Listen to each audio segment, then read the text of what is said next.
Are you on a forklift? Yeah, I am. You are a son of a bitch. Un saluto a tutti.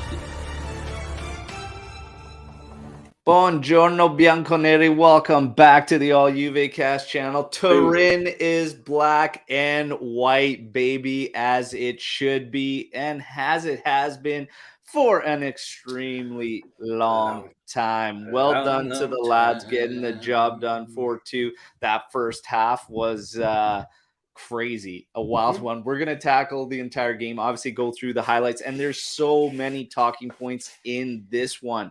We had a debut from Barrenetxea. We had Max pulling some strings. We're going to talk about Allegri. We're going to talk about Danilo, for God's sakes.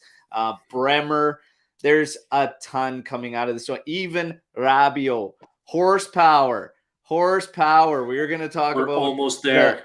The crazy horse, okay? There. Cavallo Pazza. Anyways, I got Anthony. I got Omer. We're going to have fun tackling the 156th edition of the Derby della Mola, all right, which ended, of course, in the Juventus victory. Everybody that's tuning into this on your audio outlets, get over to YouTube, subscribe to the channel. That's where you get all the extra content, daily updates on news and whatnot. And then, of course, watch-alongs. The next watch-along is this weekend against Roma, which is going to be awesome. And Mourinho making sure we are entertained well ahead of that game with the news coming out. Clown show. It's going to be great. Going to be great stuff. Now, we're going to say what's up real quick to everybody on the live right now. So we got Rasso coming in. Ciao, AJC and Juventini. A nice win with 6 goals. Good game of Calcio, 3 points, and Torino's Bianconeri. Now, Jeremiah saying, hey, guys, great win. Man of the match already. Not waiting for the segment. Fagioli and Kostic for him. Dusan needs more calm and composure. We're definitely going to talk about Dusan Vlahovic in this one. And he says that Barrenetxea was solid too. Max was proactive. Very positive. There you go. And Jeremiah is getting ever so close to that Rabiot kit. You're not Luke. 3 goals away, Jeremiah. Oh, you're 2 goals away.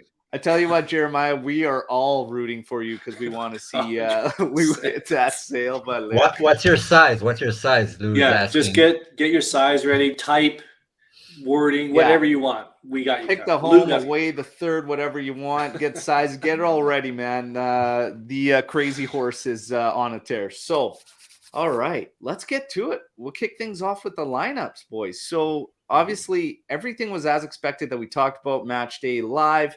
But Max went through with it. Barrenetxea with the start. I put it out on a tweet saying, and I talked about it on Match Day Live, I love this from Max because usually in these derbies, it becomes a dogfight and you want that heart, you want that drive. And to be honest, we need to stop. This is one of my things with Max that I criticized him early in the year based on McKennie. I said, stop rewarding substandard play. I absolutely loved it. I absolutely loved it from Max. It was a ballsy call, but I was going to stand back and stand behind it no matter what happened. Okay, no matter what happened with this kid, I was with him and I thought it was the right move. The rest of the lineup, I had absolutely zero issues. And we know that Chiesa and Pogba were going to come in at some point, not ready to start. I was absolutely fine with it. Guys, your thoughts on that starting lineup as it should have been based on everybody available? Omar, kick things off. He did it. The son of a bitch did it. I mean, Mad Max. We've been complaining a lot throughout the past 2 years, maybe even 3, that guys who underperform still gets rewarded with a starting spot. And that was a great way to show Paredes that he's not up to par and he needs to do better if he wants to play, even if it means playing an 18-year-old in front of him. Besides that, everything we anticipated that was reported in the same day in the lineup. So I've talked about it yesterday. Anthony, you have the floor. Yeah, like I was just putting the coconuts on Max to say, I'm going to put in the something-year-old over the World Cup winner. I use that term quite loosely, but it's like you said, it's something that we've been waiting for Max to do, and Max hasn't, for me, in my opinion, Max did not put a foot wrong in all of February. and it shows in the record. Six Now, wins, I will get to one that draw. later on. Little fun fact about Barnechea here is that this is the first time a Juventus player has started and made his debut in a derby since 1995. All right. Crazy. I remember 95. In general, I think the last one to do it was 2001 or something. They said in that stat, and it was a player off of Torino. Yeah, from Torino. Yeah. So that's crazy. That's crazy. But hey, we said it. What a slap in the face to Paredes, and honestly, you deserve that slap in the face, He Paredes. needs it. Hopefully, he needs it. Little next to nothing to the table. Hopefully that wakes him up for the remainder. But honestly, I wouldn't be surprised if we freeze him out until season's end, to be honest. That's a big statement from Mac, the fact that he's willing to do that with this kid and put him in there further. And we'll get to performances and everything, but lineup, as it said, good to go. Now, we kick things off. We're all excited. I was legitimately excited to see Barnechea play and start with these guys. And a minute and a half in, I'm thinking, Jesus Christ. What a start. What a start. So, corner kick. And this is just – so we had 3 defenders not marking anybody that they were sitting on the 6-yard line and probably anticipating zoning out, essentially, playing almost like the zone. We had nobody covering back post. Dusan Vlahovic was on the short side post, nobody on the backside post. Sandro had stepped up to the 6-yard box. Bremer was on Caramo, so he was on Caramo. Danilo was next to Bremer, standing on the 6-yard box, and he wasn't on anybody. They were just taking their shape. 2 players off Torino obviously make their run, but the ball went back to the towards the penalty spot. And at that time, Bremer leaves Caramo to try and get out there because himself, Danilo, Sandro, and another player were just left too far back because of that zone. At that point, you're dead in the water. Bremer releases off Caramo. Sandro tries to push up there to get to them. They can't get there in time. It's poked to Caramo, and from there, he's going to bury that. So it's just one of those scenarios where that zone just doesn't work out for you, and it sucks. Dusan didn't get off the half. post. We go down. All of the above. Dusan didn't get off the post fast enough. He didn't. He's the one who kept him on side. And I'm not putting the blame on him, but if everyone's going, you got to go, right? I think that was a breakdown on a well, to be honest, if it's headed towards that post, you got to be on it too. So by the time they head it, it's flicked onto Caramo so fast. If you're watching the post, you're not actually supposed to leave it until that ball's headed. So he stepped off early. If that thing would have got headed back at that way, he would have looked like an absolute clown. So I'm not really going to put that on Dusan, to be honest. Yeah, I want to say that I don't like zonal markings and set pieces in the corner. I think it creates more issues than it solves. And I think we're going to work on that because we're playing Roma, and Roma are notoriously known for scoring from set pieces and corner kicks. And that's their main strength. So we got to figure it out. But to be honest, I mean, they shouldn't get to that first header, but you don't expect a player to have enough time to stop the ball in the middle of the area and have time to shoot. So that's kind of unlucky.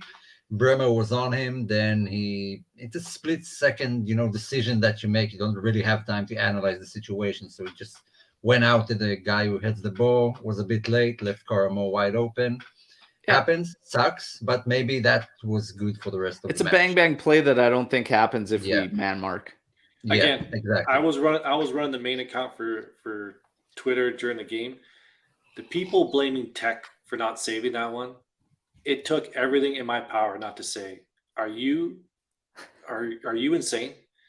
Like, what, you're going to put that goal on Tech? Like, come on. No, especially after what we've seen from Alisson and Courtois. I mean, even the best of keepers make mistakes positionally. I'm not expecting any keeper to stop that. Point blank. Like, what are we talking about? He's inside the 6, for God's sake. Settled. The ball's settled, and he's inside the 6. Come on, people. Now, come on. Luckily, Juventus responds somewhat, picked up the pace, put Torino under and whatnot. And Kostic, man, He looked on from the get-go. He wanted He it was yesterday. engaged, switched Yep. on. 15th minute, does great work. He was given Single fits, and Single's not a slouch. Like, I like Single. I think Single's a solid back. And, man, he was working him over. He gets his crossover in the 15th minute. Dusan Vlahovic occupying 2 defenders, which actually gave enough time for Cuadrado on that back post. He steps into this thing, and he hammers that thing. And there's Mr. Derby himself getting the equalizer for Juventus. We're back in this thing on level terms. Beautiful, right? Yeah, Well, no problem. Kind of dropped back a bit. Yes, we did. Started dropping back, starting allowing Torino too much, but we saw when we switched on for that little bit there, Torino was pinned. We had them pinned. Again, level things off, ramp down the pressure a bit. 39th minute, Rodriguez allowed to cut inside, and he puts a great cross on Sanabria's head. Tech does great to get up there and get tips to that thing. Unbelievable save. Whether it's going in or not, impressive to say the least. But he gets to that 42nd minute cross. Okay, so this is one of these plays. The ball moves over so quick to this midfielder. Fagioli barely has enough time to even look over. Starts to try and get down over there, but the cross is already zipped in. Sanabria deflects this thing in, and there's 2-1 for Torino. Honestly, that's a great goal from Torino. Like, can't take anything away from the striker on that one. Like, that's a hell of a goal. And to be honest, there's very little to break down about what Juventus could have done to stop that one, to be honest. Bremer might have lost Sanabria a little bit, but Sanabria had next to nothing to do there. He's either settling that ball or he does what he did there, which is deflected towards goal. Hey, it happened to work. Some might say they want a little more from Szczesny, but that's a great goal from Torino. Omar's going to say it right now, so go ahead. You guys could probably dish it out for a couple minutes here on this Szczesny thing. No, it's not. It's not entirely Szczesny's fault, because that's on. Like you said, it's a phenomenal goal. I mean, that finish is not an easy one and a surprising one. But whenever a goalkeeper gets a bit in the near post, which he should cover, especially from that angle, then yeah, it's a bit his fault. But once again, it's a phenomenal finish, and sometimes there's just nothing you can do, no matter where you stand. Yeah, they had us on a 3-on-2 on the triangle on the side, which allowed that. They beat the 2 Juventus defenders midfield. Fagioli, I think it was Fagioli, and can't remember who else was out there. Danilo. Well, they just had a fullback that was sitting back there, but ultimately it's Danilo. Danilo's marking, Quad's out there, and then Fagioli runs over. But whether it went to 2-on-2 or 3-on-2, Fagioli is the midfielder that has to get over there, but he was blocking the central avenue. By the time that pass goes out there, it's too late, man. It's too late. We talked about this in the green room. Go ahead, Omer. Go ahead. I agree that Perrin probably would have saved it because he's shorter, and so he gets down to the ground quicker. But on the other hand, he wouldn't have stopped that fingertip save Tech had a couple of minutes earlier. So this is all speculation. It is. Tech got a hand to it. It was a great finish. You know, in our group chat, somebody was saying Bremer's got to do better there, possibly. Like, great pass, great fit. He had a window about this big to shoot it. Like, right? He had to get it past Bremer's leg, in between the post and the keeper's hand. Like, come on, guys. Great goal. Yeah. You got to give him credit. Let's move it on. We keep it moving. We're 2-1 down now. Sanabria gets a nice goal. 3 minutes later to close out the half. And here we go. Set piece, corner kick. None other than Danilo, who's been absolutely massive for Juve, continues to find ways to lead this team and spark the surge, whatever you want to say about him. For me, again, I go back to this whole Sandro thing, and what frustrates me about it is because of the fact that Danilo rules that thing out for me. But make no mistake, whatever you guys want to say or people want to say about Danilo's quality and Juve's caliber and all this, right now on this team, he is one of few actual true leaders, and he continues to find ways to show his value to this team. And here is yet another. He comes up with a huge header, goes off the post, beyond the line. Milinkovic-Savic tries to put it out and carry it out as if everything's all good. No, watch goes off. It's a goal, 2-2. Danilo coming up big again. Guys, the Danilo agenda's got to end from Juventini, right? Yeah, I don't obviously. understand it. Also, we gotta know that he's playing every game 90 minutes, except for the last one. He got substituted for Bonucci, but he plays every match. And honestly, it didn't have too many like bad performances. He's been consistent, not over the top, but also not bad, which is I can't say that about a lot of the players in their team. So, I mean, if that's the guy you're trying to go after, then what can I say? You don't deserve him. Yeah. Now, yeah, all you can say about that is at the same time in our group chat, myself and Luca put it at the same time, thumping header. There's nothing else. Like that was, what a finish that was. No one stopped. Like no one's getting to that ball. Man, aerially, Danilo is involved a lot in offense. I could think of a couple goals that ended up getting finished by other players that all came and stemmed from Danilo getting up there on those set pieces, man. He's a beast. And Bremer too. I think they both had 100% aerial duels. Yeah, we're going to get to stats and everything. So that's halftime. It's 2-2. This is like, what was the stat? It was wild for the last time you saw 4 goals in Derby first half. I think it was back to the early 90s as well. The first time that you got 4 in a first half. That was crazy. But overall, the feeling for me is that when we were on, we were taking it to Torino. We just can't draw back and allow them to play. That was the only time they got a sniff of anything, is when we just kind of allowed them to do that and set up. So for me in the second half, it's simple. Get at them and definitely find that next goal, but get at Torino because you're pinning them back. But outside of that, I was actually fine. If I look at those 2 goals, the one goal we would definitely want back on that corner kick to start the game. The second one, say what you want about allowing them to play and stuff like that. But honestly, Fagioli went from covering a central lane to trying to get out there. He got out there a little too slow. Sanabria had only one play. He made it. It went in. I blame the first goal for something we should definitely stop. Second goal you're crazy. Is what it is. But guys, you're crazy. Man, that was a wild first half of the Derby, but I just wanted us to press them and definitely find the next one. Your guys' thoughts at half real quick before we get to the second half highlights. And a little bit of foreshadowing, but I knew it was going to come down to substitutions. I didn't know who was going to come in, but our bench is like miles ahead of their bench. It's not even close. So I knew that we would need to make the right subs at the right time. And that's what I was waiting for. I put it out there on the main, like about the 63rd minute, you could see the legs were getting tired because it was wide ass open.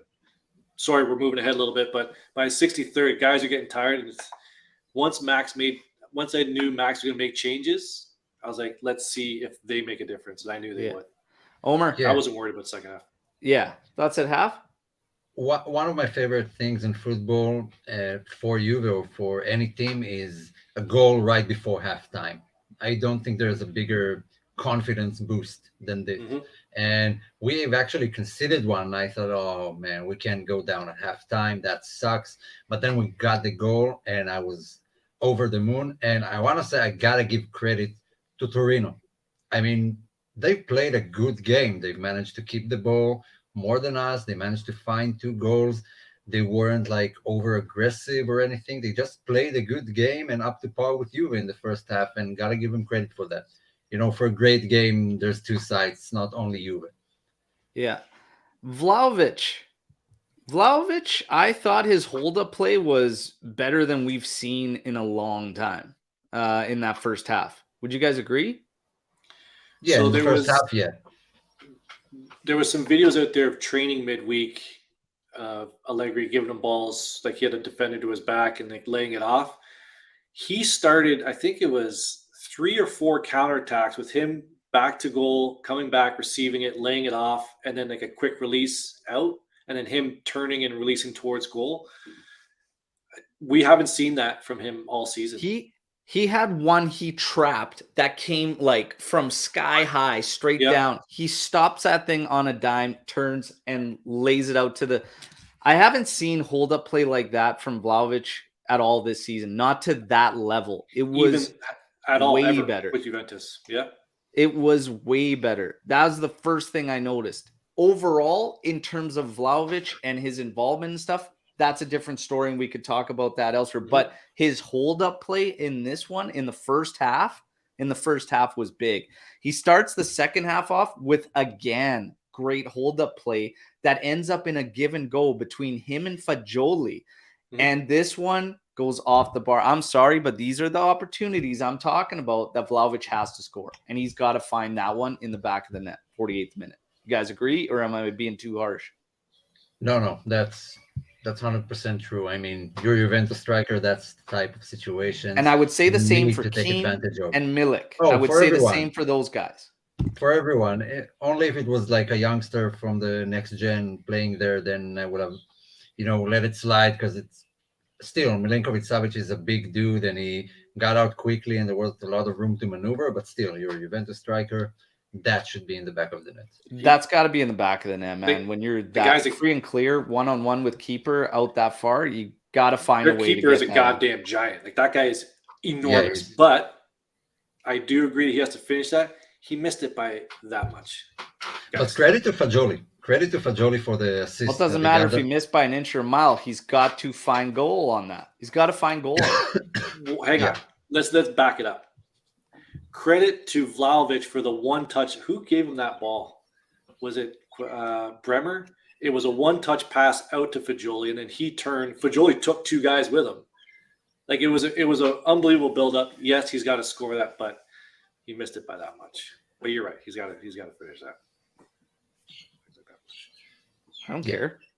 You want to praise Chesney for a fingertip save? I'm gonna rag on Fair another enough. guy for an No. inches of a miss. He's got That's to his find job. a way to put that in the back of the net. Yeah, Yeah. if Fair enough. if the game ends 2-2, you go back to that moment and said, yeah, that Huge. was the one. We have Huge. to We take would, yeah. the win here. But again, for me, the positive is that in the hold up play and the build up, much better from Vlahovic. Like, huge. It's not even close. It's not even close to what we were seeing before.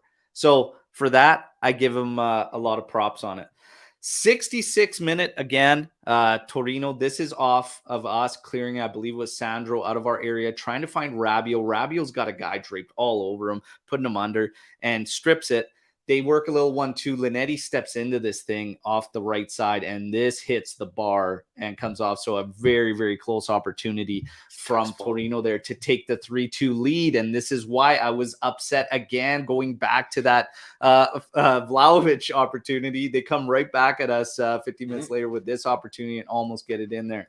Now, luckily, we come through unscathed. After that, a couple minutes, you get 3 changes from Max. Okay.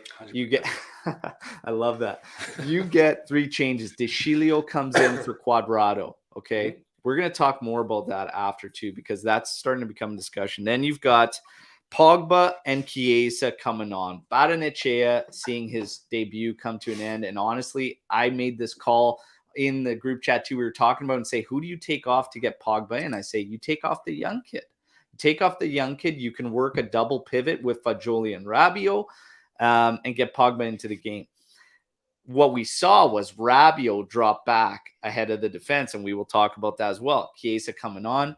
But the second these guys came in, it honestly, within 2 minutes, it was too much for Torino to handle. You could start to feel like they had way too much to try and keep track of. And Pogba was sitting in these pockets. We couldn't find him the ball, and you saw his arm up a million times. And I'm like, man, if we could just get him the ball, he's got so much space. But guys, I said, judge Pogba when he's on the pitch. We see flashes of what he can do, man. We on the ball, he's ridiculous on the ball. We don't have anybody anywhere near him as far as on the ball in the midfield. There's nobody close in the midfield for us that's as strong on the ball. And he was just full of joy. I mean, there was something in the air the minute those two guys came in, and even the Shilio, because Quadrado was mostly awful in the game, but he did get a goal. But when they came in, I mean, something my heart started pumping. I was excited to see these guys finally play. And Pogba was just full of joy. He was smiling everywhere. I mean, he waited to play. He really waited to play and get back on the pitch. I always said a Pogba that has his heart and his head into it is a Pogba that's an animal and a beast and elite. When he started warming up, it was actually in around 30th minute. And he started warming up and the crowd starts standing up and showing him love. Man, he reciprocated it to the fans while he's warming up and stuff. And then when he came on, I put it in a tweet and I just said, I don't care what anybody says. I'm happy to see Paul on the pitch for Juve and him back with Juve. This guy, if we can keep him in the lineup, will do damage. He just will do damage. Okay. And then we saw Chiesa, and Chiesa gave Torino fits too. So it kicked off right away, and we didn't have to wait long to take the lead because there's something I want to touch on before we get into that. I highlighted a tweet here from a comment here from, there was nothing stopping Max from bringing Paredes into that game, right? He could have made that swap. He could have put Rabiot up front. He could have put Paredes back down. It wasn't a given that Pogba was going to play, right? There was nothing, or that Pogba was going to come in at that time. Because it was the 67th minute. The guy still, does he have 25 minutes in his legs? Like, we were all a little like, I don't know if he has that much time in his legs. He's a long layoff. Normally, Max would bring these guys in like the 80th minute, right? Max got that 100% correct. Full credit to him on that one. Yeah, I think he had to. I mean, he said if there's a need, Paul will come into this game. So there was definitely a need. I mean, shit, we're 2-2. We're 2-2. We need goals. Chiesa and Pogba, they're going out there. And he pulled the trigger. We get it. We don't have to wait very long. Corner kick, and this is Bremer heading it in, coming up big. The guys at the back, and the defense was a little bit shaky at the start. I don't know. Again, when we drop back, it's not comfortable, and we look a little suspect sometimes. But when we're on the throttle, it all just kind of seems to be strong. But Bremer gets to it. I love the celebration. Okay, like that's the best part for me is Bremer celebrating against his former club and whatnot. Like, beautiful, beautiful stuff. Love it. Love it. I never had an issue with guys celebrating. Like when Bonucci celebrated against us when he scored from Milan, I had no problems with it. You score a goal. You know how hard it is to score a goal in a top flight league? Like it's very, as a defender, it like rarely happens. Celebrate the shit out of it, man. Good for you. I wish he went right to his fans. I don't think that's the case. I mean, you expect players not to celebrate against their former club, but not every player deserves it. Yeah. To have that stature. I mean, Bremer is not a Torino legend. He hasn't played there for 7 seasons. Yeah. He can celebrate like Bernardeschi against Fiorentina. He can celebrate. Bonucci was like a central cog in Juve winning so-and-so titles by that time.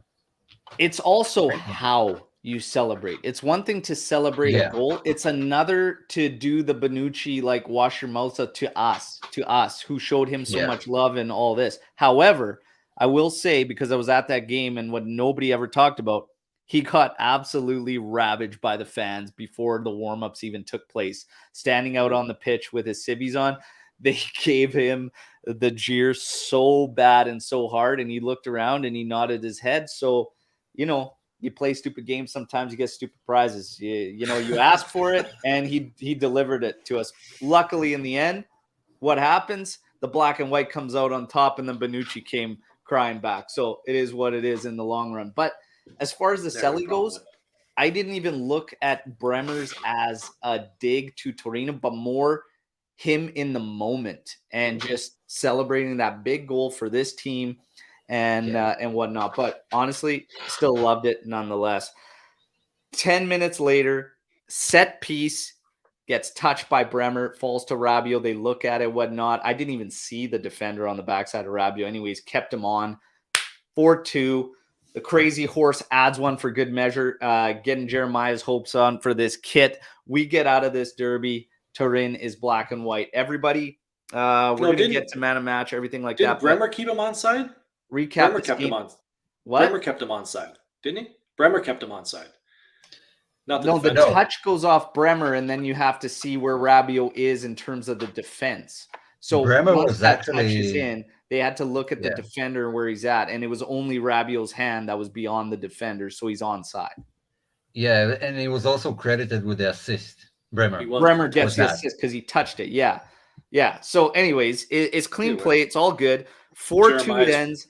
This There we go. match had some contrasting views. Some were saying that our guys need to be much, much better and that this wasn't a good showing. I don't actually know. I think we saw a lot from this team that we've been critical of them for good chunks of this season. That was actually the opposite. So I'm finding it hard to agree with some of these big accounts out there that are saying that this needed to be a better showing. I'm sorry, I don't see it. One goal we should have definitely not allowed. Some would argue both, but one I This think guy. for sure we shouldn't have given up. And the only other really strong opportunity, couple strong opportunities, we maybe let off a bit, but honestly, we could have even scored more ourselves in this one. And I'm happy with that performance because I'm happy with the attitude and approach in the second half. It came down to getting the job done, getting over the line, and we found a way. We had a youngster making his debut. He didn't skip a beat. I thought a rocky start for him. We'll get to performances and whatnot, but honestly, I'm happy with this. It's a derby. You win, and we have to keep winning. March, we enter March. It's March 1st today, everybody. March is going to be big because April is absolutely nasty Gauntlet. on the Yep. schedule. But I'm happy with this victory. Your guys, were you feeling any sense of? I was happy because I saw a lot of agendas get crushed, and some were my own. Yeah, if you love football, I mean, that was a great game of football. I thoroughly enjoyed it, and it's even better when Juve wins. But overall, it was just a great game. Both of the teams didn't really sit back. They took their chances. Torino were there to play. They didn't roll over and just let Juve attack, which prompted Juve to go out and try to get those goals. We finally broke the duck and won a game which we considered in the league, and it's the first time we win a game that we considered 2 goals in, because the other 2 games we just considered 1 goal in one. I was happy. I was over the moon. I mean, that was a great game, and almost everyone stepped up. Not a lot to be angry about. I mean, a derby with 6 goals, phenomenal. Yeah, absolutely. Ant, anything to touch on real quick as we wrap up? That one right there with Ed. For me, and I said this in the green room, that was our best win of the year. You know, there's little things you can nitpick about it, but coming back twice, a goal at the end of the first half to tie it, like that had everything you wanted out of a derby. And for me, that was the best team win mentally of the year, and it's not even close. And one of the best derbies we've mentality, seen. and this was the thing. When we went even 1 down, you could probably say you don't have a chance to let that attitude drop because it's happened so quick. But even when we went down 2-1, again, we turned it on and we flicked out. It wasn't the same feeling as prior to now when we fall down a goal. It had a completely different feeling. I felt this confidence in the team that they were going to come back and get the job done.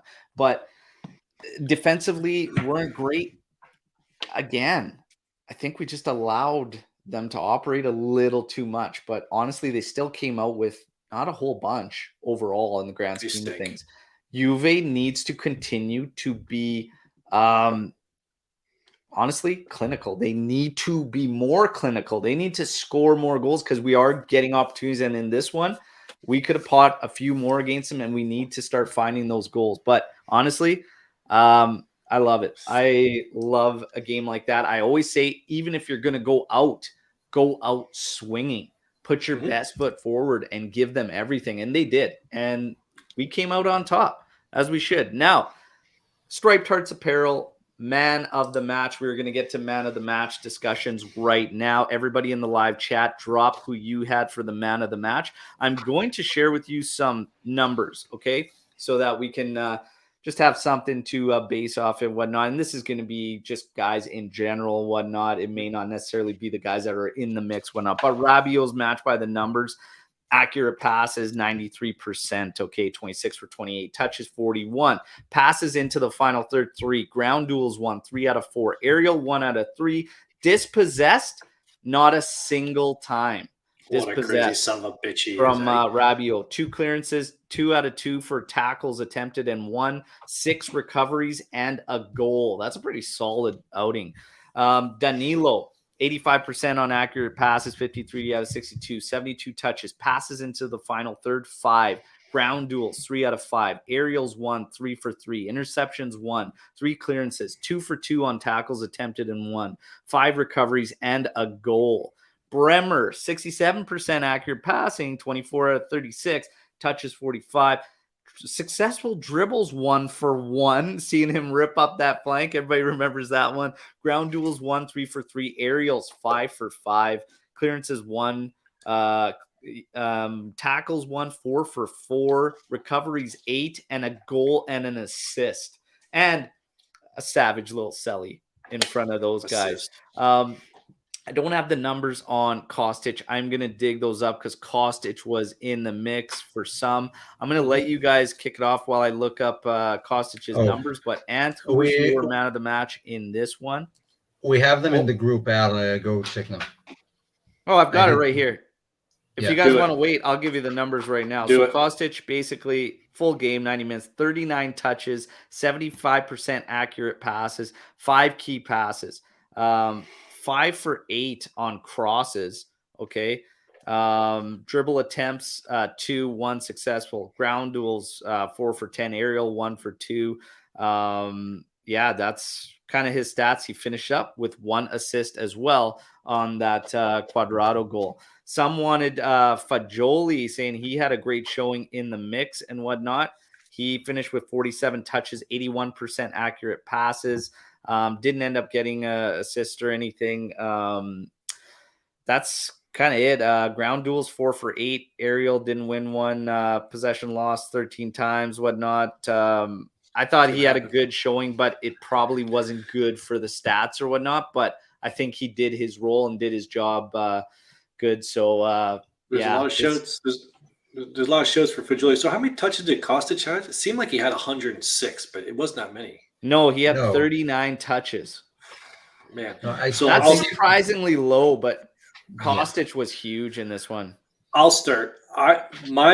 For me, it was Kostic for man of the match. Again, I think that's one of those matches again where it's hard to give it to one player. Bremer didn't have a good start, had a good finish, so I can't argue with that. Fagioli, I thought, played well. For me, right out of the gate, 90 minutes. It was Kostic for me. Yeah, he took it to that right back all game, and coming back to help defense to help defend. I'm going with Kostic as the man of the match. Yeah. Yeah. Okay. I wanna give it to Bremer, because he stepped up, and at halftime it felt like it was one of those games, a repeat of Napoli or whoever it was.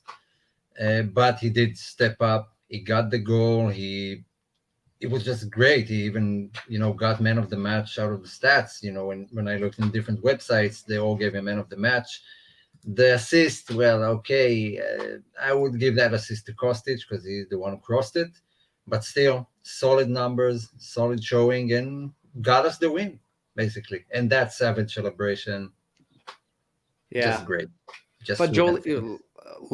Fagioli can be in the mix. Kostic can be in the mix. Bremer can be in the mix. I think Danilo, to be honest, could be in Danilo could be in the mix. But I'm going to personally go with Kostic for me. He was an absolute nightmare for single on the right, on Torino's right, our left. And he got damn near all his crosses into the area. He got damn near every single one into the mixer, and it was creating fits for Torino. He was huge.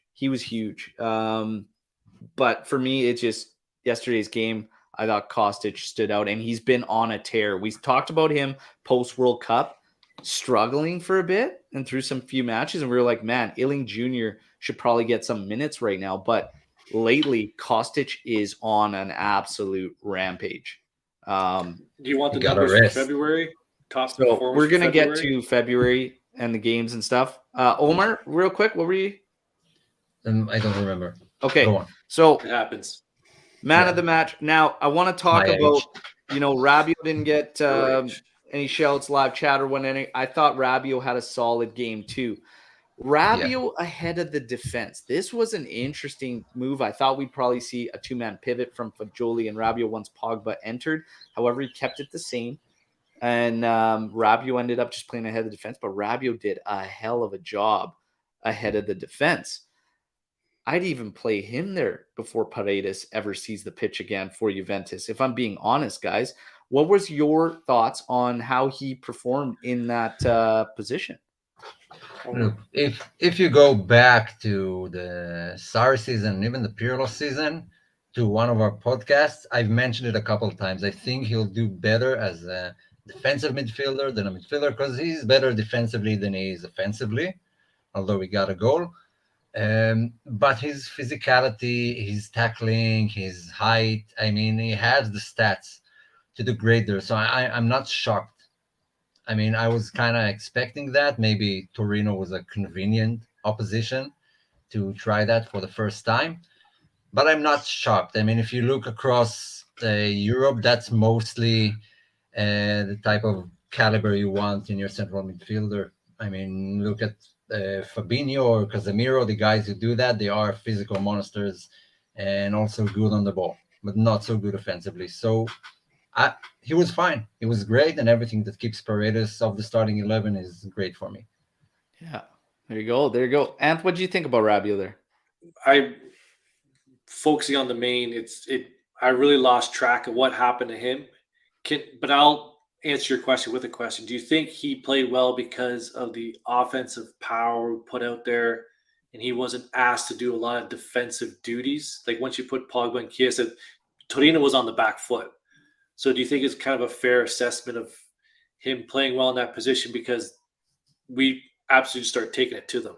But I agree that he would be an option there other than Paredes. But I don't know if that's a good sort of example to use yesterday because once our subs came in, that game was over.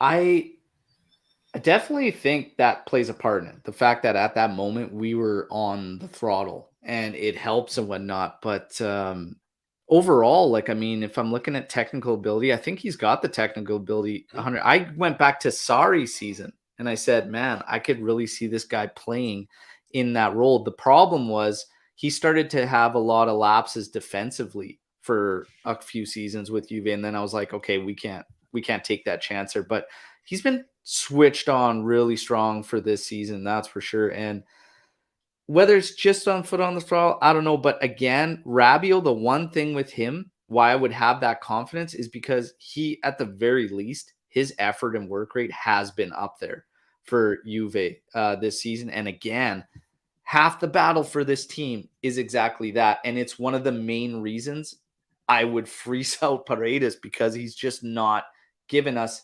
even that. So, yeah, but did it help that we're on the throttle? I think so. Omer, do you think so? Yeah, of course. Yeah.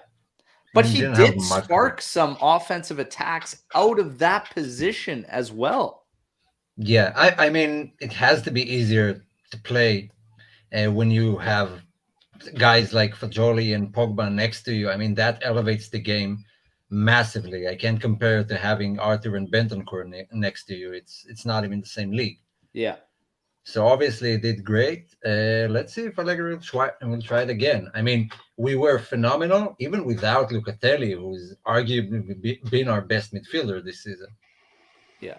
Yeah. And it does. It helps everyone when we play like that. Absolutely. Now, I want to remind everybody, start getting your Storm the Barn questions in. We still have some discussions to go, but don't forget, I flagged one that came really, really early. We'll get to it. So anybody that dropped that one early, I did still mark it, okay? But again, reminder, like the video, okay? Like the video, subscribe to the channel, okay? It all helps. Again, Striped Hearts was a sponsor for the Man of the Match. That's our merchandise on the YouTube store. If you want to find ways to support the channel, that's one of them. The other, of course, is Super Chat, which is enabled. Or, hey, we like what Peter did off Instagram and cutting edits and clips of videos. You find funny moments, whatever. We appreciate all and any support, however we get it. Thank you very much, everybody. Now, I want to talk about Barrenechea, his first start for Juventus coming in the Derby. What did we think about the youngsters' game? And I'll give you some numbers from Barrenechea. And it was basically 81% for accurate passing, 35 out of 43, 54 touches, passes into the final 30 had 2. Ground duels, he was 6 for 7. Aerial duels, he was 1 for 2. He created 1 chance. He won 2 out of 5 tackles he attempted and had 4 recoveries. Thoughts on his debut? Omer? I was actually quite impressed. I wouldn't say he was, lights out, dominated the midfield, but that's, in and of itself, it's a tough situation to be thrown into. A derby at home, an 18-year-old guy, never played for the team, then concede after a minute and a half and still be able to keep your mind in the game. I mean, he was shaky in the first 25 minutes, but then he settled. And so for a first appearance in the senior team under those circumstances, that was a good show. Like there's a lot to look forward to from this guy. Yeah. I was just looking up. I didn't realize he's 21 years old. So he's 21. Okay. Yeah, that I was with you, Omar. I thought he was 18. I wanted to double check, but 21 years old. Hey, you guys talked about it yesterday, and I talked about it on a show I was on Monday night. Look at the young guys. Let's be happy that we have these young guys, right? And every single one has come in and has done their job. Now, was it a fantastic performance? No, but I think he played better than what Paredes would have offered. So great showing. Let's see. I think now if Locatelli has to rest, I think we can be comfortable in bringing this kid in. Yeah. Right? Now, or Rabiot or whatever, but I think we have a replacement for next year. That's that's one less hole that we potentially have to fill in the summer. Yeah, I still think Rovella is going to be cutting down on Enzo potentially getting in there, but maybe a loan for Enzo, who knows? But his debut versus, the likes of Fagioli, Miretti, Nicolucci, Ranocchia, to be honest, I see some of the comments about Enzo's debut and whatnot, and one saying that I didn't notice him in the game, to be honest. And to be honest, I think that's a good thing. Great. I think that's a good thing. So I think that's a credit to the player. He's 21 years old, stepping in to his first start in a derby when all the games are important to Juventus at this moment. They even fell down twice in this game.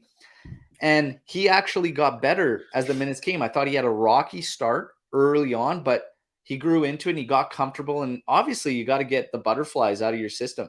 And after that, he settled. He was calm. He was so calm. That's the one thing I noticed. Whenever the ball got to him, he was calm and he was patient and he was making sure he was just doing the right thing. He didn't try to do anything over and above outside his ability. He just played within his limits and kept it simple. And I thought that was clean and crisp from him.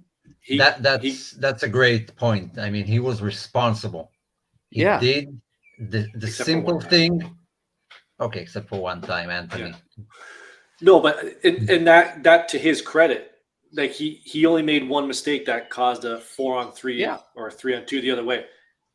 We'll take it, right? How many times has Paredes done that? It's the same, right? I'm not bagging on him. I'm just saying there was one that there's only one that I remember. Other than that, if we remembered 6 or 7 different things, that's a problem. But yeah, great for me. Showing. again, a mistake here and there, I'll deal with it because we're taking a chance, and it's the bigger message from Max, which is that you cannot reward substandard play. That's the big message out of this, and I will take a few mistakes here and there, but I thought he kept it simple, play within his limits, and I thought it was really, really clean. Rocky start, like I said, but he picked it up, he got through, and there was one moment, and this is what I'm talking about, him being calm, cool, and collected, which I thought was beyond kind of his years. Torino had a chance where we pressed and they were coming back at us. And he literally, Barrenechea turns, he looks over his shoulder and he realizes he's got to run over his shoulder. And the way he positioned himself froze the pass on the ball carrier immediately. And then he shifted to essentially take away the lead so that our defense could close down from the front side. It was so quick that it happened, and it was so simple, but he did it, and it's something that happened that probably nobody else even thought twice of. Barrenechea ended up making the strip on what was an odd man rush coming through right up the middle. He ended up closing out the pass so quickly on both sides and then stripped the player of the ball, got the ball, and quickly found someone else with it so that we could operate again. It was so quick and so simple that nobody would think anything of it. Great play from the kid, and showed how much he calmed himself down through that performance. It was good. It was good. I thought it was good from him. Now, yeah, if you don't hear from your defensive midfielder, that's a good thing. I mean, a lot of people rag on Lucatelli because he doesn't do much offensively, but he doesn't have to. You don't notice what he does offensively, but defensively he's doing his job perfectly, and that's what I want from my defensive midfielder. It's not Pirlo; it's a different role. yeah. And he did that fairly well yesterday. Now, before we get to February and all this, and I know Ant is just fucking ready to get into the February stats. It's a do or die game, and I'm going to ask everybody in live chat this, okay? Do or die game. You have to play De Sciglio or Juan Cuadrado. Do or die game. Who do you put in there? I won't flip my record. I said in the last spot that I would play De Sciglio. I'm sticking to my guns. Sticking to your guns with De Sciglio. And I would do it just how Max did it. You start Juan to hopefully, wear them down a little bit on that side, and you bring De Sciglio in off the bench. so you would start Juan. Yeah. All right. Right now, Yeah. man, I don't know. And even when he came on, but again, when those guys came on, we started to put them on throttle. But did it help because obviously Pogba and Case come in? Hell yeah. But things got a little easier. That's a tough one right now. This De Sciglio Juan thing. I want Juan's offense to come out more than it has this season, and when he's in there. He found a goal yesterday, which was awesome. Maybe that sparks things, but right now, maybe De Sciglio. It's an interesting thing. I thought the goal was a bit lucky. I mean, it deflected, so if it didn't get deflected, Savic is there to take it. But he's got to the get goal it is through a the goal. bodies, right? Like he had a guy right in front of him too, and there's like another two guys on the line with keeper, or one for sure, and keeper. One, the guy who headed it. Sure, He's got to go and smash it, man. Yeah, so he did well, but I felt like Kostic had a little too much to do because the right side was sort of dead with Cuadrado there. So it all fell down on Kostic, who just ran his ass off this game. Split them in half and make one. There you go. Juan's offense, De Sciglio's defensive discipline. There you go. The agendas would be running wild with that. The month of February, everybody. We're going to talk about the month of February. We're going to tie this in with Max Allegri. We're going to tie this in with progress the team's made, mentality, whatever you guys think. But the month of February, Lazio in the Coppa Italia 1-0 victory. Salernitana 3-0 victory. Fiorentina 1-0 victory. Nantes 1-1 draw. Spezia 2-0 victory. Nantes 3-0 victory. Torino 4-2. Unbeaten in the month of February. Your top performers are as follows. Bremer with 2 goals and an assist. Kostic 1 goal, 3 assists. Di Maria 4 goals, 2 assists. Fagioli 2 assists. Rabiot 2 goals. Vlahovic 3 goals, 2 assists. Chiesa 2 assists. Man, did it feel like that is what our February numbers are at? Yes. No, not so much, but some of the stats. I mean, the Vlahovic assist to Di Maria is not really an assist. I mean, someone kicked it at him and it fell to Di Maria. Well, not the top But performers, but the games, like unbeaten in the month of So February, negative. like doesn't really feel that way. No, in some games. There were some games that did feel that way, but overall, no, it didn't. But that kind of reminds me of, the Juve of all. Like you see in the stats, the goals can come from everywhere. I mean, all the front line from midfield to attack had a part in those wins. Yeah. Look, one way or another, like if I'm looking at these games, the Fiorentina 1-0, a grind. Nantes 1-1, frustrating. The 2-0 to Spezia was even still had frustrations in it and whatnot. There's still some grinds, even though those score lines show there. I think we're capable of more, but one thing's for sure, they're finding a way to get the job done. Is there still work to be done, though? Of course.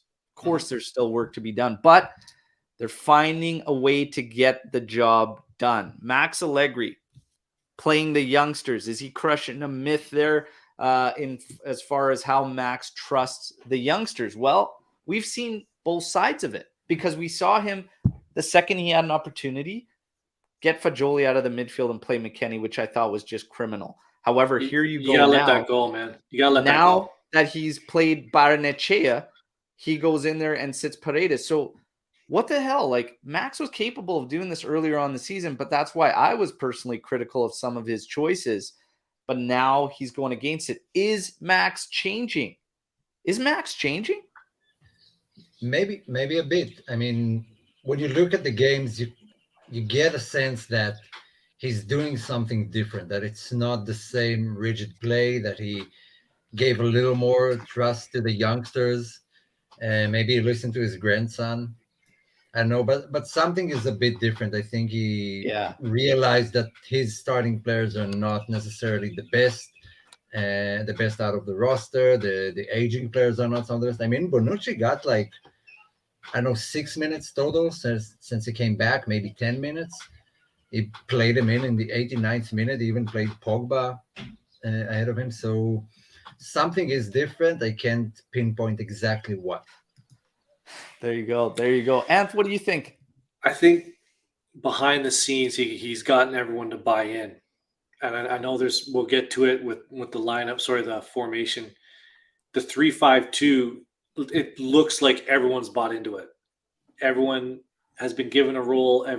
Not everyone's going to start. Some players are going to start. Some players are going to come off the bench, right? You have to get Chiesa to buy in to starting off the bench. I know he's coming back from injury, but you have to get Di Maria to buy in to coming off early. He's a player who probably wants to play 90 minutes. Full credit. I give full credit to Max for, 5 wins and a draw in February. Everyone, we all complained about lineups before every one of those games. We're like, what is he doing here? Except for yesterday. I think that was the first time in a while where we didn't have an issue with Max's lineup. Max's lineups proved to be right every goddamn game in February. Every single one he was right. Proved us all wrong. So I know Luca here likes to joke about 40% credit. I give full credit to Max and the players. Joint effort, 100% each for pulling through. Now, the opposition stunk in February. April is going to be the key. April is going to be absolutely filthy. Unfortunately, now, I think if we're talking about Max, like I said, the criticisms that have come his way, I think, have been valid for the most part. It's only up until now that we're starting to see again, and has he fully changed? Time will tell. But we are starting to see a Juve more on the throttle over the past couple games. And even, like I said, might be changing and whatnot. And now that he's getting some key guys back, that pressure is going to ramp up for the results. And now they're going into some tough months. We're going to have our next knockouts in March. So we play Roma, and then that Thursday is going to be the first one against Freiburg. Okay. But April, April is absolutely filthy when you look at a schedule standpoint. So it is But as follows. before Obviously, we we're get going to to the have April Roma, then ones- Freiburg, Sampdoria, the second leg against Freiburg, and then Inter on the Nice. 19th of March, and And- that wraps up our March. Then in And- April, you have Hellas Verona on the 1st, Inter for the first leg of the Coppa Italia semifinal. Then you have Lazio. Then you have Sassuolo. Then you have Napoli. And then you have the second leg against Inter, finishing up with Bologna. That's a crazy month. And you probably have 2 more games if you go through to Freiburg. Then you have 2 more games in Europa League. Yeah. Which could be anyone, Arsenal, Real Sociedad. That'll be insane, right? So again, this is going to be crunch time, and we will know if Max has fully changed. But one thing's for sure, which I like, and I'm going to give Max credit for, because I said it from the start. I said it yesterday. Big move playing Barnechea. We've seen what he's done with Bonucci from earlier on in the season, which was not going to him in the big games. And now Paredes sitting him down, playing a 21-year-old in the Derby della Mola. Max,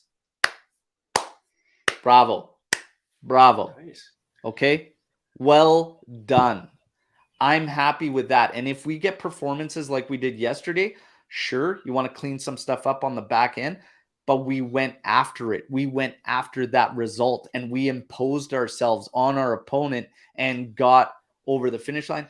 I would be happy regardless of where we sit if we saw that consistently. So maybe Max is getting it now. And you know what? I'm happy about it. One way or another, though, if you give us the proper points, we're second place and 13 points away from, albeit 13 points is huge, but we're second place team in Serie A. I am a little concerned that we're peaking again. I was going to say before, we're peaking again, and then another international break. Yeah. But is it that weird that Juve are better when all of our players are in form and healthy? I mean, that's been the case all season. We didn't have our best players. They didn't get a chance to get in form because they were on and off, red cards, injuries. So now we're picking in February, which is a great time to pick your game because we're going into March. First match against Roma, who has Mourinho red carded, lost to Cremonese. Cremonese first win of the season. I mean, we have the upper hand and our guys are firing. Everyone is in form right now, except for our strikers, but it's not weird to me. Now, we're going to get to some Storm the Barn questions again. Reminder, everybody like the video and subscribe to the channel. Okay, so the majority of the questions are the same from what I'm seeing here. We get a lot of this. Pogba, ready to start consistently once he is. Who gets relegated to the bench? Knowing Max, my guess would be that we would see a midfield of Pogba, Locatelli, and Rabiot, and Fagioli goes back. Another question again, now with Pogba back, how do you line up the midfield? So guys, let's get to this question. And what are our thoughts? You know, everybody fit and Pogba can start consistently. How do you line up the midfield? And who do you sit out of it? That's a tough one. Look, Max rarely starts the same lineups anyway. And like you just read, we have a packed schedule for after the international break. So I don't think we're going to have like a set starting 11. I think there's going to be tons of rotations, especially in midfield to keep everybody, healthy and playing. So I don't think we're going to have, 3 guys who are always there if they're available. I think it's just a mix between Fagioli, Rabiot, Locatelli, Pogba, Barnechea, Miretti when he comes back. I mean, everyone is going to get a chance to play. But if I have to pick right now, it's still Locatelli, Fagioli, and Rabiot. I want to see a bit more from Pogba to know where he stands because I haven't seen him play in a long while. So right now, at this particular moment, it's still the 3 guys that we're thinking of together. All right.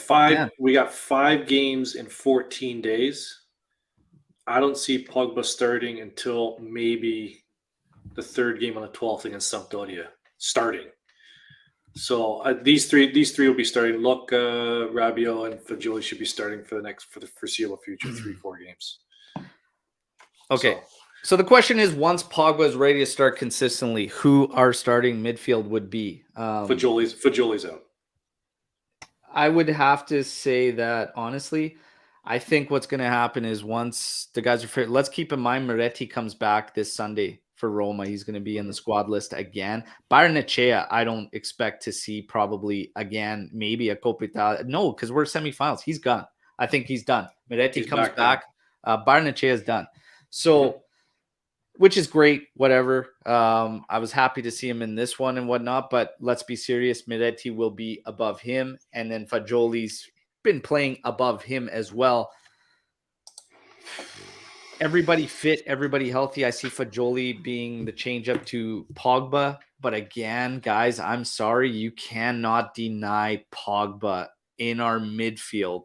If he's fit and able to start, my midfield would probably be Rabiot for what he brings that nobody else really does, Locatelli, and Paul Pogba. That's my midfield, everybody fit.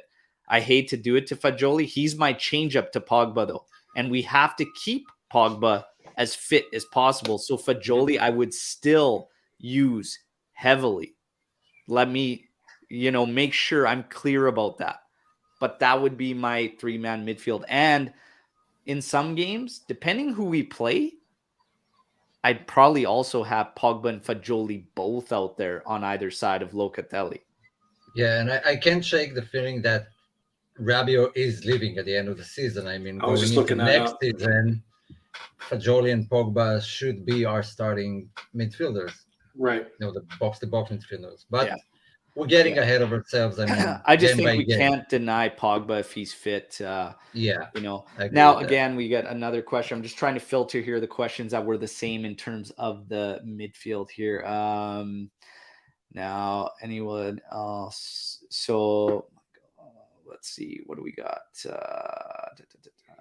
just in case, why look for the next question? Just in case people forget, Pogba's under contract until 2026. So it's not a big rush this season, but to your point, Omer, once Rabiot's gone this summer, I think we can all sort of agree on that. He'll be starting for sure next season. Lots of time with Pogba. Is it possible to make top four? Without the 15 points back, I assume? I guess it is. I mean, those teams are dropping off points left, right, and center. I mean, even this weekend, we got closer to Inter and Roma, who dropped points that they shouldn't have dropped. Milan are kicking back in. Lazio are inconsistent. Atalanta are inconsistent. I mean, it is a viable possibility. It's not out of the question at all. If we get the 15 points back, then there's no question about it. No question if we get the 15 points back, which I expect. Even if we weren't we're 10 points out of fourth right now, which is held down by Lazio at 45 points.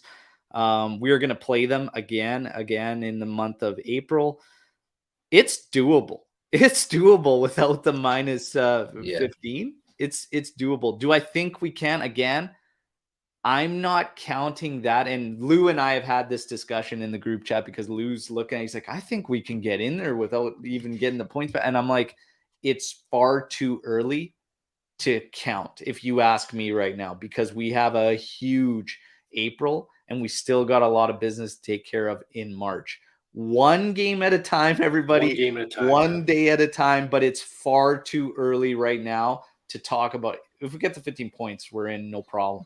But without, it's too early right now. Again, April is going to be one filthy, filthy beast. Listen, we're only 6 points back from the Clown Show, which holds that's Atalanta in case people forgot. So Clown Show has 41 points, so we're 6 points away from them. That's a Conference League spot. I know it's not really Europe, but it counts. And then 9 points back from Rome. We beat them. We're only 6 points off them. So really, we're right there.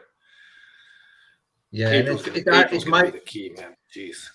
If all the Italian teams progress in the Champions League, that's actually good for us. Yes, I mean, we need Inter to have 2 more games because we are going for that Coppa Italia and for that Europa League. I mean, if Juve continue playing like they're playing right now and keep on winning, sure, that's a possibility. Real quick on this topic, if we make top 4, does it say more about Juve or more about Serie A? A bit of both. 50-50. Yeah, it's a bit of both. I mean, the league is not weak. I think it's a bit of both, to be honest. It's a Makes bit of lot both. It's a bit of both. Tony G, you're a G, buddy. Agree too. Hit the likes. Hit the likes. Now, let's get some more going here. Again, a couple of these are the same. I'm just going to pick one, but sort of if you ask the same question, sorry I didn't highlight yours, but full fitness, what do each of you guys want to see formation-wise? I will stay true to the fact that the 3-5-2 gives this team the best. However, I'm not against trying to see a 4-3-3 with everybody fit in the right game, in the right matchup. Again, things are going to get very, very interesting with the schedule. We might not have that opportunity, even if you're looking at a weak opposition, because of the fact we're going to have so many games now, every 3 days essentially playing, other than that break, that stoppage that we get for the international break in stride. But honestly, we might not have that run because of the importance of all the games and everything. I would keep it the same. Because I don't trust a 4-man backline with our personnel. So I would just keep it the same 3-5-2. And honestly, some guys are going to be reverted to some substitutions. That's not a bad thing. Di Maria, keeping him fresh, keeping Chiesa fresh, whether they can rotate starting, awesome. Pogba, keep him fresh and healthy for the run. 3-5-2 for me. Guys? Yeah, I think I would have liked to see a 4-2-3-1 with Lucatelli Fagioli or Lucatelli Rabiot in the middle. Pogba ahead, Di Maria on the right, Chiesa on the left. That's what I would like to see, but I think it's impossible with our fullbacks. I don't think we can actually play a 4-man back line, like you said, so I have to agree.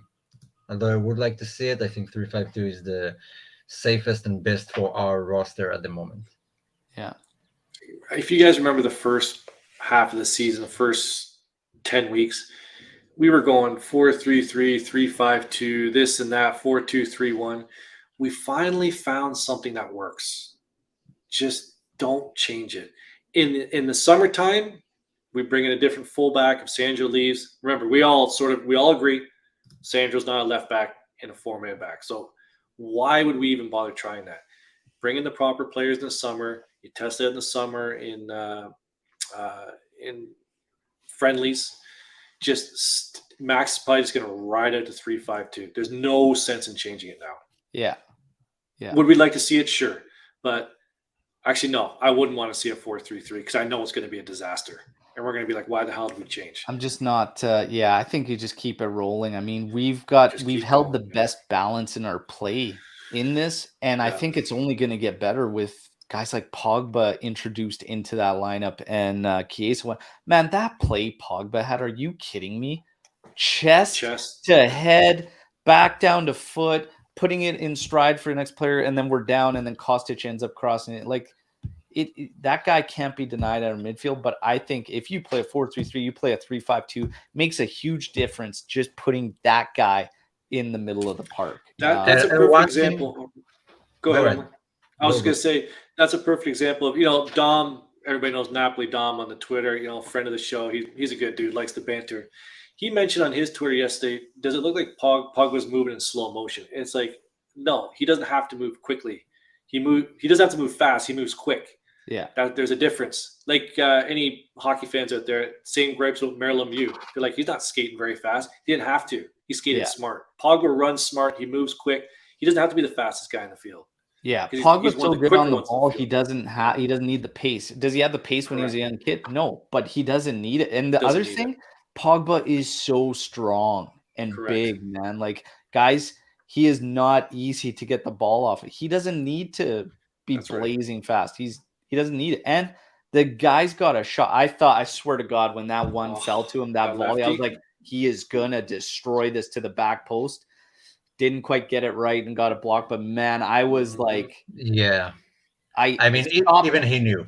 I stopped talking to the customer on the phone, for Christ's sake, because I was like, he's gonna score. And I'm sitting up in my seat and I'm like, God. And then they're like, what? And I was like, oh, your phone's cutting up. Sorry. Yeah, it's static. Yeah. Yeah, Weird. just yeah. No. One play that we didn't talk about because it kind of got cut off early, but that Chiesa dribble in the middle where he nutmegged that guy and then got fouled. Yeah. Man, I saw that in the back of the net. Mhm. Oh I mean, man, if he would have even finished the that too, Danilo. yeah, that would have been great. He But was And- pissed. And like I to said, those answer, guys, the second they come on, it's a lot for opponents to handle. Mhm. The more weapons, the better. But Chiesa yeah, is so it's going to good. be interesting to see. We got one more we could probably take as we wrap things up here, and it is: do you think Allegri is convinced with Barnechea, or was it just a warning for praise? Look, again, with Miretti coming back, Pogba getting into the mix, Fagioli's there. I don't expect anything for Barnechea, but I do think this was definitely a message from Max, and I commend him for it, and I credit him for it because it's a message that had to be sent. And it's a message that shouldn't come periodically, but it needs to remain consistent throughout. What do we talk a lot about lately about Juventus? And when you hear these interviews about ex-players and whatnot, it's the culture that Juventus had and starting to lose that culture. This is a small sign of restoring what Juventus once was, and that is the standard, setting the bar. I love this move. It's not so much about Barnechea and him convincing Max or anything like that, but it's about the message to everybody else in the locker room that it is going to be next man up, and you have a job to do, and you need to do it, or you will not see the field. That has to remain always at Juventus. And again, bravo to Max. Okay, Yeah. your guys' thoughts? I think we're going to see him more than we actually expect. I mean, I don't Really? think it was just a one-off thing. I think Allegri is going to integrate him to some degree, not every second game, but I think he is going to use him. And like you said, it's a strong message that we needed to give out to the team. Because at the end of the day, you can talk about how players feel and how they approach games, but to some degree, I don't care that much. I care that they perform well. I don't care if Paredes feels like he's left out or Quadrado or Bonucci feels they deserve more minutes. I care if Juve wins, and whoever gives Juve wins deserves to play, and whoever doesn't can sit on the bench. It's as simple as that. Yeah. All right. I think this was his third or fourth game called up. This wasn't his first game called up. He was called up Been earlier on in the team season. lists. He's been on team Yes. lists, yeah. So, hey, it's a great problem. So Yeah. happy that we have this problem. Now, guys, okay, so Razzo's always about the crowd. He loves the crowd. Got emotional hearing our stadium roar. And did anybody else look? I always talk about the stadium stuff. I would love to hear. We heard from Tal from Empire State fan club there yesterday that he's been there when it's rocking, and he said specifically and I've been there when it's rock. It's an intimidating place when that place is rocking and whatnot. And look, we all want to see it. It's great when it's a packed house, but that game not to say that, it's when we play certain games and it's boring and it's low, it's hard to get into it, even if you're there, you know what I mean? And you're trying to get ramped up, but it's man, that game yesterday, I wouldn't have sat down. For that game because it was great from a standpoint of even being a neutral, whatever, and just watching. Great game, wild derby. That's easy to get into. That's get to pumped up. You score 4 goals. Yeah, your crowd's going to be roaring and whatnot. So again, the performance will play part in that. As far as the stadium atmosphere and everything, I think Juve needs to really get it back. I really do believe that. But when are we meeting in Italy for a game? Like the old Juvecast crew. we got to figure that out. We got to plan it out. Yeah. Everyone. Because we'll get that place rocking, I tell you that. Well, there's 11 of we us. gotta. Help fill the stadium. We'll get the flares. Yeah. Can even hire a van, and do you have a license? We'll make for Luca it? drive. When we I don't do, think though, you can. Make sure we post it out here, and it'd be awesome to get a bunch of like these beauties in the AJC army out there too. It'd be awesome. Hey, might be Razzo sooner than you keeps guys firing think. away. Storm the barn. We're gonna finish on this one. Juve to win all remaining games but 5 this season. Any bets? Let's take it easy. Take it. I said many games earlier left it in the was too league? early 14? to count, Mike, on top 4 without the 15 points back, and now you're throwing this at me. Let me put Let it us this think way. about this. I'm going to say this. If Juve can consistently bring the attitude and approach they did yesterday, I would take that bet. But the question is, how confident are we that we can keep that level and that mentality and that consistency? Have we turned the corner and made progress from the beginning of the year till now? I don't think anybody can deny that we haven't made progress. Right, Ant? Come on. You already know what my answer is. Yeah, What are we like, I talking mean, about here? we've clearly made progress. We just need to see consistently that attitude and approach. All right. Wow. Now, Yes. So as things stand right now, we have 18 more games to go this season. Now, considering we go through in the Coppa Italia and Europa League, that's a possibility of 8 more games, I believe. So 8 more games, that's 26. Dropping 5 games We're gonna out of put this out on the 26. meme. That's crazy. I mean, that it's a good question, but it's a tough bet because we still have to play everyone who's above us in the league.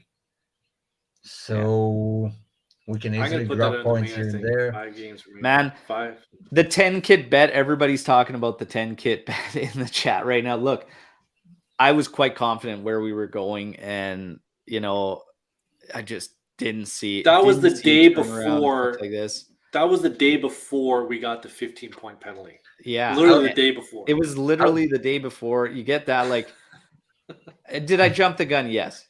Oh, It yeah. was a Dumbass. little wild. But to your benefit, AJC Army, okay, because it's looking right now like, man, depending on how we finish, Max could have written himself a pretty solid case Mhm. to stick around. And to be honest, if we're seeing the young integration and we're finishing strong, he gets the guns rolling and we get trophies. into European play, might not be a reason to change, everybody. There might not be a reason. Like I always said, for Max, my doubts were attitude, mentality, and approach. Definitely approach, and I feel like we go too safe. But like I said, as of late, we're starting to ramp up how much we go on the throttle. It's still early for me to completely change my mind, but you never know. The other thing, too, everybody has to keep in mind is a sporting director. Once we get a sporting director, usually that brings along change. But it'll be an interesting one to follow. But let me flip Max the could write question. himself a very strong case, for sure. Let me quickly flip that question. Let's go. We're going to wrap up on this. Yeah, that's the last one. If I'm telling you now, you can sign on losing or dropping points in 5 more games this season, would you sign it right now as it is? If or would what, you go sorry? for if the question that he asked, will we drop points in 5 games until the end of the season? Would you sign that deal right now?